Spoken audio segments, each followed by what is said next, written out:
आइल बारे संत महात्मा, आइल बारे संत महात्मा, योगानंद जी संग में दर्शन दी है गुरु में ही बाबा। सिंधुवारी सत्संग में दर्शन दी है गुरु में ही बाबा। बिंद डोली सत्संग में दर्शन दी है गुरु में ही बाबा।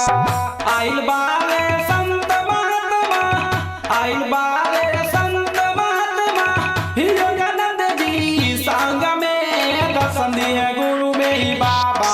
सिंधुवारी सत्संग में दर्शन दी है गुरु में ही बाबा।